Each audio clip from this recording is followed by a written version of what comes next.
Voulez-vous développer votre connaissance de la Bible, enrichir votre foi et approfondir votre relation avec Dieu?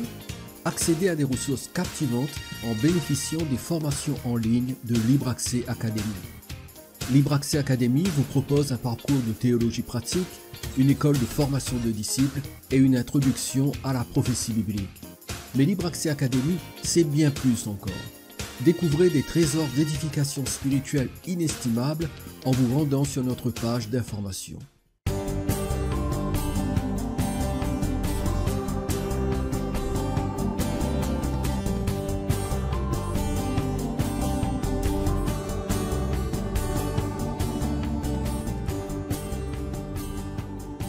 Ésaïe, chapitre 42, verset 9. Voici les premières choses se sont accomplies et je vous en annonce de nouvelles.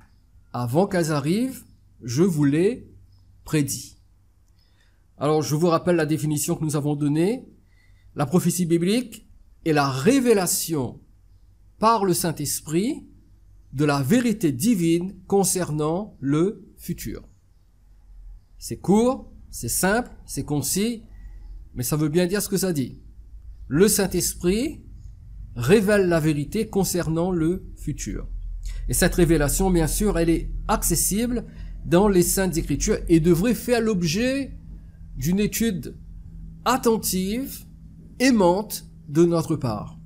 L'apôtre Pierre dit dans sa seconde lettre, au chapitre 1er, et je lis avec vous les versets 19 à 21, Pierre dit « Et nous tenons pour d'autant plus certaine la parole prophétique à laquelle vous faites bien de prêter attention, comme à une lampe qui brille dans un lieu obscur, jusqu'à ce que le jour vienne apparaître et que l'étoile du matin se lève dans vos cœurs. » J'attire votre attention sur le fait que la parole prophétique apporte une lumière dans un lieu obscur, dans une époque obscure comme la nôtre. La parole prophétique n'a pas pour lieu de nous effrayer, mais plutôt de nous éclairer. Et combien nous avons besoin de la lumière de la parole prophétique au vu des événements qui se produisent actuellement, et je sais que vous êtes au courant bien sûr. Verset 20. « Sachant tout d'abord vous-même qu'aucune prophétie de l'Écriture ne peut être un objet d'interprétation particulière, car ce n'est pas par une volonté d'homme qu'une prophétie a jamais été apportée, mais c'est poussé par le Saint-Esprit que des hommes ont parlé de la part de Dieu. » Notons que le verset 19 dit que nous devons prêter attention aux prophéties bibliques. Le terme grec signifie fixer son esprit sur et s'occuper d'eux. Fixer son esprit sur et s'occuper d'eux. En d'autres termes, nous devrions fixer notre esprit et nous occuper de plus d'un quart de la Bible. Parce que je vous rappelle que la prophétie occupe un peu plus d'un quart de la Bible.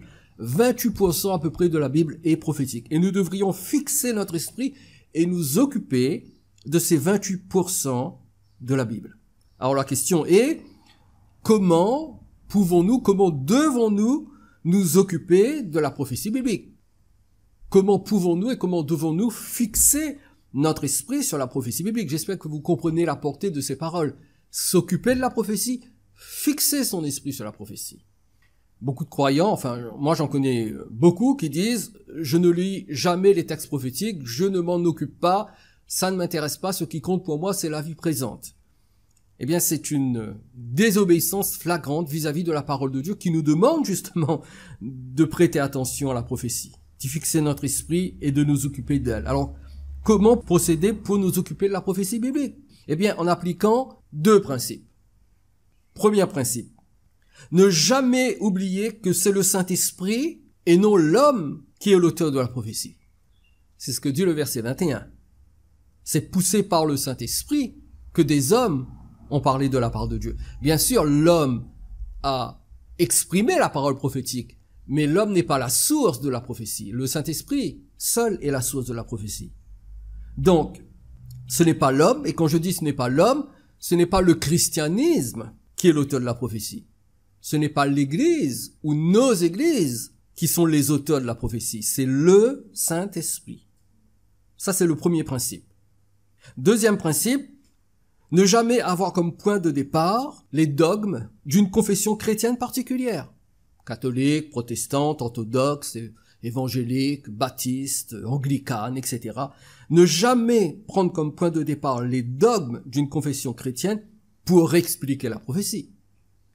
Mais toujours aborder l'étude de la prophétie dans le respect des règles de base de l'interprétation biblique.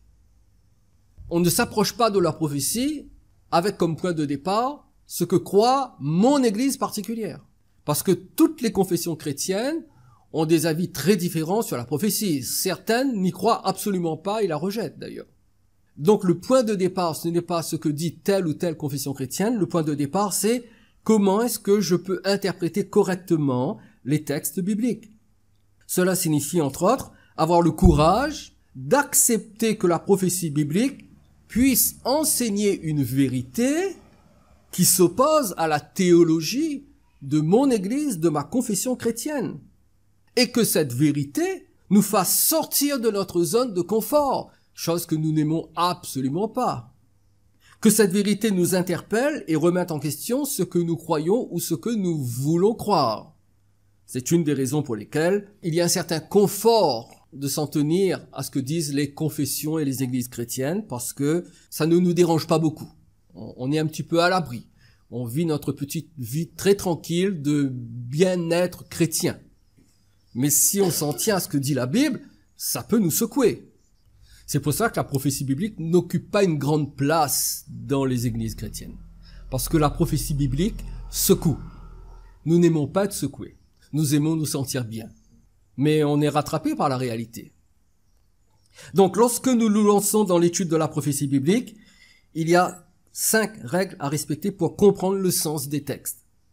Je les passe très rapidement en revue avec vous ce matin parce que le but, ce n'est pas de faire un cours d'herméneutique, mais c'est important quand même de rappeler ces règles de base pour interpréter la prophétie biblique. Première règle, nous devons soumettre toutes nos opinions personnelles à l'autorité de l'Écriture. Ça peut paraître banal ce que je dis, mais c'est extrêmement difficile à faire. Les positions théologiques émanant d'une église particulière ne doivent pas, ne devraient pas biaiser notre interprétation de l'Écriture, même si, d'une manière générale, tous les interprètes de la Bible sont influencés dans une certaine mesure par des préjugés personnels, théologiques, confessionnels et philosophiques. C'est normal, c'est humain. Et malgré cette influence, il faut s'appliquer à ne pas transformer ce que dit la Bible pour que cela corresponde à notre fonctionnement ecclésial. Et ce n'est pas une mince affaire. Alors bien entendu, aucun d'entre nous abordons l'Écriture dans un état de virginité absolue. Non, c'est pas possible parce que il y a tout notre passé, il y a tout le bagage que nous avons transporté avec nous depuis que nous sommes nés et avec tout ce que nous avons vécu dans telle ou telle église. C'est pourquoi nos conceptions, et je suis conscient que vous et moi, nous avons des conceptions très personnelles, eh bien, nos conceptions doivent donner à la Bible l'autorité de les corriger. Ce ne sont pas mes conceptions qui doivent corriger la Bible, et ça, les chrétiens sont champions dans cette démarche, mais c'est la Bible qui doit corriger nos conceptions, si elles ne sont pas en harmonie avec la parole. Et cela nécessite non pas d'être humble, mais de s'humilier. Tous les chrétiens sont humbles. J'ai rarement rencontré un chrétien hyper orgueilleux. Il y en a, mais bon, habituellement les chrétiens sont plutôt humbles. Mais il y a une différence entre être humble et s'humilier. S'humilier veut dire s'abaisser. Je connais beaucoup de chrétiens humbles qui refusent catégoriquement de s'abaisser.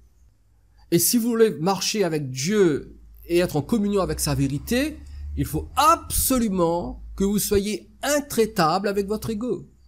C'est pour cela que Jésus a dit, si quelqu'un veut être mon disciple, qu'il prenne sa croix et qu'il me suive. Beaucoup de croyants pensent que prendre sa croix veut dire souffrir. Ça, c'est pas porter sa croix, ça. Non, ça c'est juste, ça fait partie de la vie humaine. Porter sa croix, ça veut dire, j'accepte de mourir à mes propres conceptions. Donc, il faut vraiment s'humilier devant Dieu en disant, Seigneur, fais pénétrer la vérité au fond de mon cœur.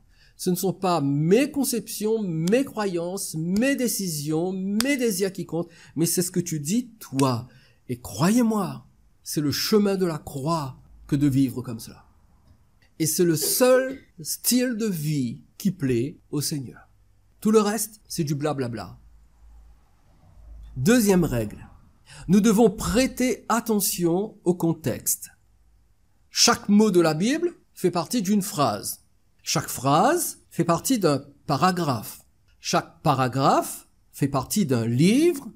Et chaque livre fait partie de l'ensemble de l'écriture. En d'autres termes, l'interprétation d'un passage spécifique ne doit pas contredire l'ensemble de l'enseignement de l'écriture sur un sujet précis. C'est la raison pour laquelle il ne faut jamais isoler un verset pour en faire une doctrine. Vous savez ce qu'on dit, hein? Un texte hors de son contexte devient un prétexte. Donc il faut rester dans le contexte. Les versets individuels n'existent pas en tant que fragments isolés, mais ils existent en tant que partie d'un tout. L'interprétation des versets doit impliquer de les comprendre dans leur juste relation les uns avec les autres et avec l'ensemble de l'écriture. Et on dit toujours que le meilleur interprète de l'écriture, c'est l'écriture elle-même. C'est le principe de l'analogie de la foi. L'écriture explique l'écriture. Ce qui veut dire que il y a un verset dans une partie de la Bible qui peut sembler difficile, obscur. Eh bien, ce verset va être clarifié par un autre verset. Parce qu'il y a une cohérence dans l'ensemble de la Bible. Donc, il faut vraiment prêter attention au contexte et ne pas faire dire à un verset ou à un mot ce qu'il ne dit pas, parce que le contexte détermine le sens du verset. Troisième règle. Nous devons consulter l'histoire et la culture. Alors ça, c'est difficile. Je parle en connaissance de cause, parce que je suis un étudiant de la Bible. Je ne peux pas l'enseigner si je ne l'étudie pas. Je passe des heures à l'étudier. Et dans la totalité des heures que je consacre à l'étude de la Bible, surtout dans le domaine de la prophétie biblique, de l'eschatologie, mais c'est valable pour toutes les autres doctrines, je dois donner plus de 50% de mon temps à étudier l'histoire et la culture. Si vous n'étudiez pas l'histoire et la culture, vous aurez du mal à comprendre les textes de la Bible. Celui qui dit c'est facile de comprendre la Bible, c'est quelqu'un qui, ou il n'a jamais lu la Bible, ou alors il vit dans un rêve éveillé. La Bible n'est pas un livre simple à comprendre. Hein. On est bien d'accord ? Si la Bible était simple à comprendre, tout le monde croirait dans ce qu'elle dit. Donc il faut consulter l'histoire et la culture. L'interprète de l'écriture doit chercher à sortir de sa mentalité occidentale pour se plonger dans l'ancienne mentalité juive, en accordant une attention particulière aux éléments suivants que je cite pour vous aujourd'hui. Premièrement, les rites de mariage et d'enterrement juifs. Les rites de mariage et d'enterrement juifs. Par exemple, dans Matthieu chapitre 25, vous savez que Matthieu 24-25, c'est le grand discours eschatologique de Jésus. Eh bien, dans ce discours, Jésus donne la parabole des 10 vierges, qui est une histoire qui s'appuie sur un mariage juif. Donc, si on ne comprend pas ce qui se passe lors d'un mariage juif, on ne comprend pas cette parabole et on ne comprend pas le message eschatologique, le message prophétique de Jésus. On doit comprendre les pratiques familiales, agricoles et commerciales. Vous lisez la Bible, ne vous attendez pas à voir dans la Bible un directeur de ressources humaines ou un responsable marketing. Ça n'existait pas à l'époque. Ils avaient une autre façon de procéder. Les systèmes monétaires, les méthodes de guerre, l'esclavage et le traitement des captifs, l'utilisation des alliances, les pratiques religieuses qui sont nombreuses dans la Bible. Bref, tout un ensemble de faits culturels et historiques qu'il faut comprendre. Et avec de telles informations historiques et culturelles détaillées, l'interprétation correcte de la Bible devient une tâche beaucoup plus facile parce que nous comprenons mieux le monde dans lequel vivaient les auteurs bibliques et comment ce monde a influencé leur mode de communication. Donc ça demande vraiment de se pencher dessus, de se concentrer et de faire de recherches approfondies. Quatrième règle, nous devons garder à l'esprit la loi de la double référence. La loi de la double référence. Alors selon cette loi, un texte prophétique peut faire référence à deux événements séparés par un laps de temps plus ou moins long, mais apparemment fondu en une seule image. Donc, vous lisez un texte, vous avez l'impression qu'il s'agit du même événement, alors qu'en réalité, il s'agit de deux événements séparés par un certain laps de temps. Étant donné que ça ressemble à une seule image, la période intermédiaire est comme cachée. Si vous voulez, les textes à double référence, c'est un peu comme deux sommets d'une montagne identique, parfaitement alignés, mais qui sont séparés par une vaste vallée. Et cela consiste à appliquer la même prophétie à deux, voire à plusieurs événements devant se produire dans l'avenir. Alors, je vais vous donner un exemple pour que vous voyez de quoi il s'agit. Il y en a plusieurs, mais j'ai choisi celui-là. Zacharie chapitre 9, versets 9 et 10.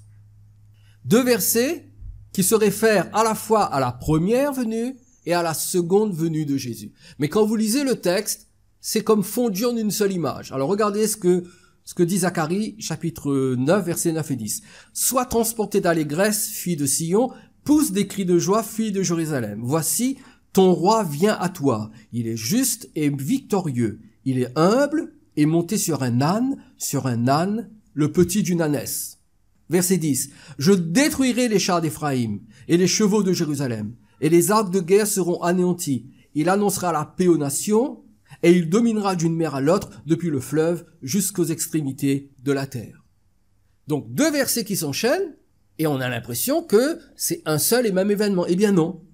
Le verset 9 s'est accompli lors de la première venue de Jésus. Comment est-ce que nous le savons?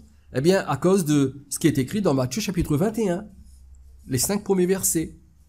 Lorsqu'ils s'approchèrent de Jérusalem et qu'ils furent arrivés à Bethphagée, vers la montagne des Oliviers, Jésus envoya 2 disciples en leur disant « Allez au village qui est devant vous, vous trouverez aussitôt une ânesse attachée et un ânon avec elle, détachez-les et amenez-les-moi.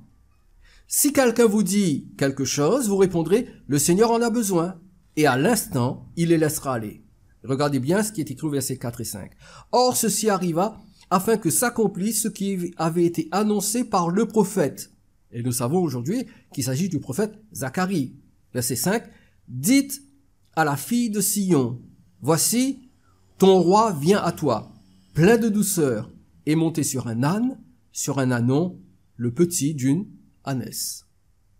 Et donc nous voyons ici l'accomplissement du verset 9 lors de la première venue de Jésus. Mais le verset 10, il annoncera la paix aux nations et il dominera d'une mer à l'autre depuis le fleuve jusqu'aux extrémités de la terre. Cette partie de la prophétie ne s'est pas accomplie lors de la première venue de Jésus, mais elle s'accomplira lors de sa seconde venue, lorsqu'il instaurera son royaume millénaire dont parle Apocalypse chapitre 19. Donc, dans ce texte de Zacharie chapitre 9, nous avons une démonstration de la loi de la double référence. Une même prophétie qui concerne 2 événements séparés dans le temps. Et il faut prendre cela en compte lorsqu'on étudie les textes prophétiques. Et enfin, la 5e règle. Nous devons privilégier l'approche littérale pour interpréter les textes prophétiques. Il y a une forte tendance de symboliser ce que dit la Bible. Et il y a des gens qui trouvent toutes sortes de symboles, toutes sortes de sens seconds dans les textes de la Bible. Or, la Bible a été écrite pour que nous puissions la comprendre. Le sens littéral dans le domaine de l'interprétation biblique désigne la compréhension quotidienne et commune des termes dans un texte. C'est-à-dire que dans un texte quelconque, les mots ont le sens qu'ils ont normalement dans la communication courante. Assieds-toi, c'est le verbe asseoir, ça veut dire qu'il faut être assis. Donc on prend ça au sens littéral. Ensuite, on essaie de comprendre pourquoi le texte parle du fait d'être assis. Alors bien évidemment, l'approche littérale de la Bible autorise un sens secondaire ou un sens allégorique, lorsque le contexte l'exige. Mais même lorsque on trouve de nombreux symboles dans les prophéties bibliques, il est quand même important de se souvenir que chaque symbole est représenté par quelque chose de littéral. Donc il y a toujours cette notion de littéralité dans les textes prophétiques. Par exemple, dans le livre de l'Apocalypse, dans le premier chapitre, Jean dit que les 7 étoiles sont dans la main droite du Christ et que ce sont les 7 anges des 7 églises. Et que les 7 chandeliers sont les 7 églises. Donc il est question de étoiles, et de chandelier. Ce sont des objets. Sauf que ces deux mots qui désignent des réalités littérales véhiculent un message, une allégorie, un symbole qu'il faut arriver à déchiffrer.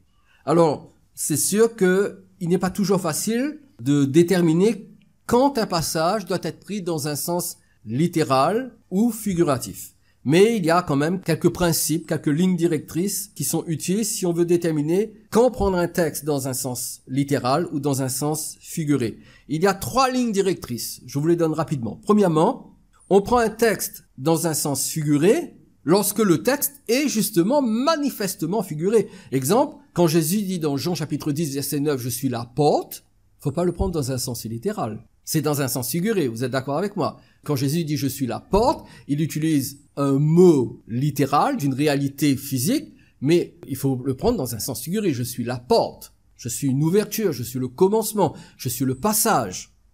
Deuxièmement, on prend un texte dans un sens figuré lorsque le texte lui-même dit qu'il faut le prendre dans un sens figuré. Par exemple, dans Galates chapitre 4, verset 24, l'apôtre Paul parle de Sarah et Agar, les 2 femmes qui ont porté les enfants d'Abraham. Agar donnait naissance à Ismaël et Sarah à Isaac. Eh bien, l'apôtre Paul dit dans Galates chapitre 4, verset 24, ces choses sont allégoriques. Donc, il le dit lui-même. Il faut prendre cela dans un sens allégorique. Et enfin, 3e ligne directrice, lorsqu'une interprétation littérale contredit d'autres vérités à l'intérieur ou à l'extérieur de la Bible. Exemple, Apocalypse 7.1 parle des 4 coins de la terre. On sait très bien qu'il n'y a pas 4 coins dans la terre, parce que la terre n'est pas un carré. Donc, 4 coins de la terre, ce n'est pas à prendre dans un sens littéral, mais dans un sens allégorique. Ces 5 principes que je viens de vous donner, si nous les respectons, vont nous permettre de parvenir à une compréhension, une interprétation claire et cohérente des prophéties de la Bible, des événements futurs prédits dans les Écritures. Bien évidemment, cela va nécessiter de notre part de l'honnêteté. De dire au Seigneur, Seigneur, c'est toi qui as raison, ce n'est pas moi, c'est toi qui as raison. Ça va également exiger de notre part une vraie dépendance à l'égard du Saint-Esprit qui est le véritable auteur de la parole de Dieu. Je ne peux pas m'engager dans l'étude de la Bible uniquement en comptant sur mes capacités intellectuelles. Bien sûr, je dois utiliser mon intellect. Bien sûr, je dois utiliser mes facultés de réflexion, d'analyse. Mais je dois avant tout compter sur le Saint-Esprit en lui disant, Saint-Esprit, conduis-moi dans toute la vérité. Et si je fais fausse route, montre-le-moi. Mais pour être sensible aux indications du Saint-Esprit que nous nous engageons sur une mauvaise route, il faut avoir une attitude de cœur qui nous permette de recevoir la correction du Saint-Esprit. Et j'ai bien peur que c'est ce qui manque à beaucoup de croyants. Une attitude de cœur qui accepte la correction du Saint-Esprit, parce que nous aimons tellement avoir raison. D'autant plus que nous aimons avoir raison quand ce que nous croyons correspond à ce que nous voulons croire. Et si le Saint-Esprit arrive avec une vérité qui contredit ce que nous croyons, ce que nous voulons croire, mon Dieu, que c'est difficile. Lorsque nous observons ces principes d'interprétation, que se passe-t-il? Notre esprit s'affermit et nous parvenons à des croyances fermes sur l'avenir, sur le futur, parce qu'il est bon quand même d'avoir des convictions solides sur les différents aspects de la prophétie, sans pour autant faire preuve de fanatisme aveugle. Il ne s'agit pas de devenir un fanatique qui écrase les autres, non. Mais avoir des convictions, c'est important. Il faut bien faire la différence entre le fait d'être fanatique et d'avoir des convictions. On peut avoir des convictions sans être fanatique. Et Dieu veut que nous étudions, que nous comprenions et que nous fassions l'expérience de la puissance de transformation des convictions. Aujourd'hui, le mot conviction est un mot qui fait peur. Aujourd'hui, dans certains milieux chrétiens, avoir des convictions est devenu suspect. Dans certains milieux chrétiens, c'est comme ça que c'est présenté.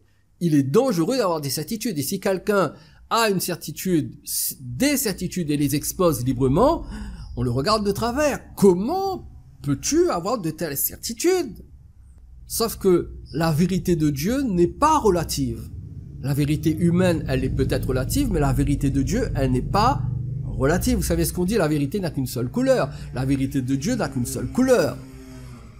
C'est lorsque nous essayons de faire marier la vérité de Dieu à toutes les vérités théologiques véhiculées par toutes les confessions chrétiennes que on se retrouve devant un arc-en-ciel impossible à gérer. Mais la vérité des Écritures, elle est claire, elle est limpide. Et c'est important pour nous d'avoir des convictions qui nous transforment. Le Seigneur ne nous aurait pas dit tant de choses sur le futur s'il ne voulait pas que nous les sachions et que nous ayons des convictions solides par rapport à elles. Certains croyants disent oui, mais faites attention à la prophétie, hein. Allez-y doucement, hein. N'ayez pas trop de convictions, c'est dangereux. Comment est-ce que c'est dangereux?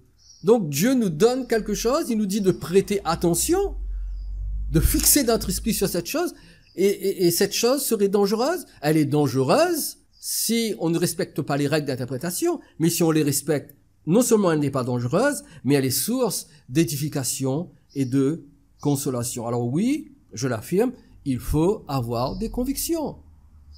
Bien évidemment, on peut croire certaines choses pour découvrir ensuite qu'on s'est trompé. Alors on change. Vous savez ce qu'on dit? Il n'y a que les imbéciles qui ne changent pas d'avis. Jésus a dit, cherchez et vous trouverez.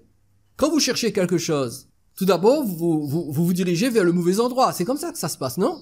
Eh bien, c'est comme ça dans le domaine spirituel. Quand vous cherchez la vérité, oui, vous pouvez vous tromper. Et c'est normal, il faut accepter de s'être trompé. Et lorsqu'on s'est trompé, alors, il y a justement un piège qu'il faut éviter. On se trompe une fois, on se trompe deux fois, on se trompe trois fois, on se trompe quatre fois. Après, on se dit, bon, ça y est, j'arrête de chercher. Je me suis tellement trompé que j'en suis persuadé maintenant, la vérité n'existe pas. J'arrête de chercher, je me suis trop trompé. Alors, on se décourage. Eh bien non, il faut pas se décourager.